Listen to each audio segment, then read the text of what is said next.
Buenas noches a todos, Valentina, Rosa. Pues sí, yo les voy a hablar un poquito de estos sentimientos, ¿no?, que se sintieron en Francia.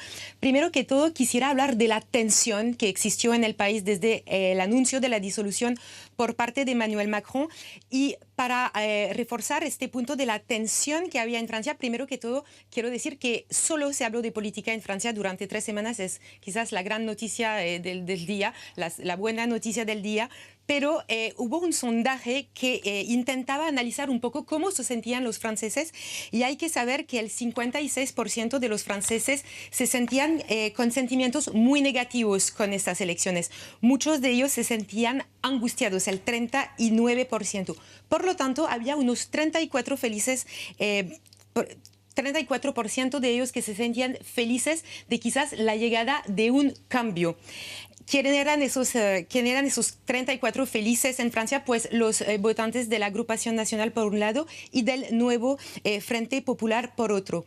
Ahora quizás quisiera hablar un poco de la fractura que ha pasado en Francia con esas elecciones, y creo que esa fractura viene sobre todo de la decisión del presidente del partido, los republicanos, un partido de derecha tradicional, quizás podríamos decir el heredero del partido golista, que decidió aliarse con la extrema derecha. Eso es una gran novedad para la política francesa. Hasta ahora ningún partido había tomado este tipo de decisión.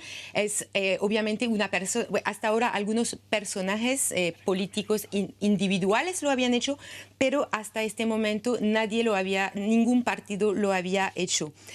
Por fin, quisiera hablar un poco del sentimiento de polarización que existe en el país.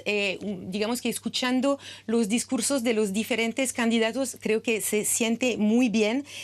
Bueno, por un lado, Emmanuel Macron, que durante esta campaña, perdóname la expresión, pero de alguna manera exasperó muchísimo a los franceses ya desde la decisión de su disolución. Luego dijo que no iba a participar en esa campaña y por lo tanto aparecía casi todos los días en los medios, un día a través de una carta, otro día a través de un podcast, amenazando de una guerra civil si era Agrupación Nacional o Nuevo Frente Popular que era elegido.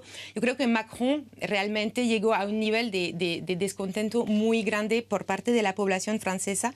Por otro lado, el otro gran polarizador de esta campaña fue Jean-Luc Mélenchon, que también hablaba cada otro día en los medios anunciando su posibilidad quizás de ser primer ministro, cuando desde el principio se había notado que había una gran polarización sobre su figura.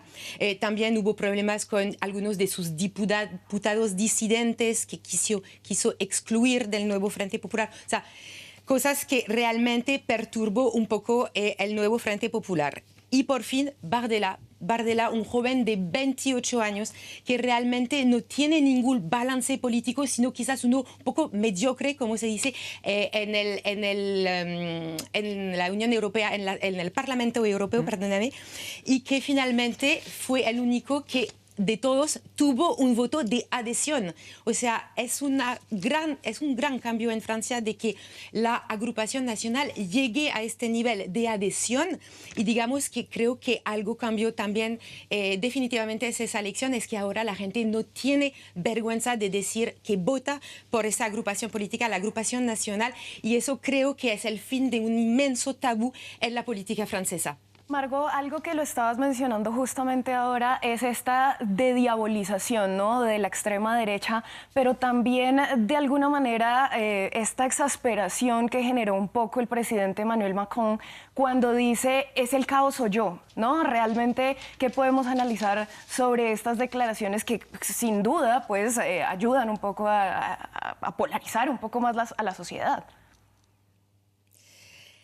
Pues sí, pero hay que saber que aquí la Agrupación Nacional, y para retomar un poco lo que ustedes estaban hablando justo antes de mi intervención, la Agrupación Nacional tuvo una actitud muy astuta, digamos, en esa campaña. Sabían que el tema de la inmigración iba a ser un tema clave en esas elecciones. Había sido uno de los temas importantes de las elecciones europeas, y supieron perfectamente surfear sobre lo que es el tema de la inmigración. El racismo, claro que sí, es parte del ADN de la agrupación nacional, pero también la inmigración. Y quiero explicar un poco por qué la inmigración se volvió un tema tan importante, porque articula varias problemáticas. Una problemática económica. Ellos defienden el punto de que los extranjeros que llegan a Francia son un peligro para los franceses en términos de empleos, por ejemplo, pero también podría ser un miedo para los franceses porque podrían disfrutar del bienestar francés, de toda la protección social que ofrece Francia. Y bueno, así hacen de ellos unos competidores del estado de bienestar. El otro punto es social, a través todavía entonces de este tema de inmigración, porque la agrupación nacional acusa a las élites francesas, de hacer de Francia un país multicultural y cosmopolito, que no es lo que quiere el pueblo.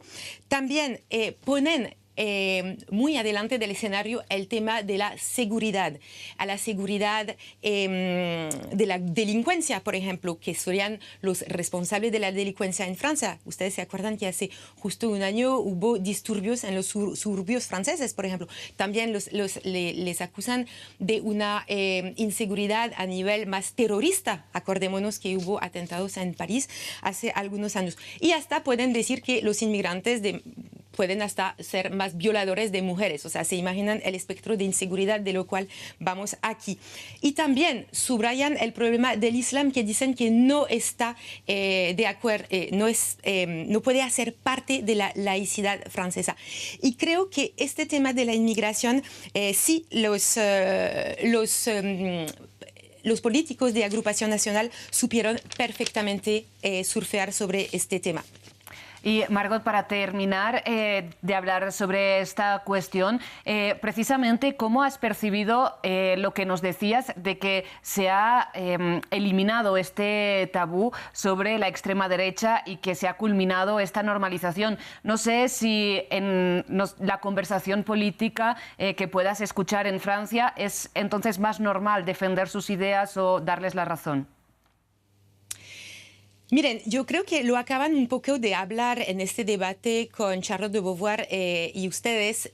Yo creo que claramente el antisemitismo ha sido uno de los puntos claves. Como lo decía Charlotte, el antisemitismo hacía parte del ADN de la agrupación nacional. En su tiempo, el Frente Popular, la guerra entre Israel y el Hamas en Gaza ha cambiado muchas cosas, diría yo. Y sobre todo, pues volvemos un poco también a lo que decíamos. Emmanuel Macron es un presidente que ha decepcionado porque mucha gente siente que habló quizás a una élite, que no tomó en cuenta el pueblo, que no escuchó el pueblo, y la agrupación nacional, perdónenme, hace este trabajo en este momento y lo decía Jordan Bardella también en su discurso ahora. Ellos promueven una cercanía con el pueblo francés.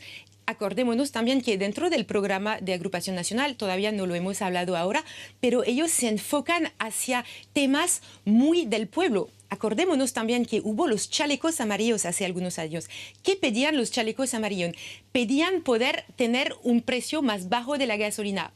Obviamente, Jordan Bardella en su programa está aquí proponiendo una baja de la TVA de la gasolina, por ejemplo, en Francia, tal como de toda la energía. Francia vive una crisis económica, hay una inflación muy grande de alguna manera, y Jordan Bardella se posiciona también muchísimo en esos temas de la cercanía, del consumo, de escuchar a la gente que se siente sin haber sido escuchada durante todos, y en particular esos 2 últimos años con Emmanuel Macron.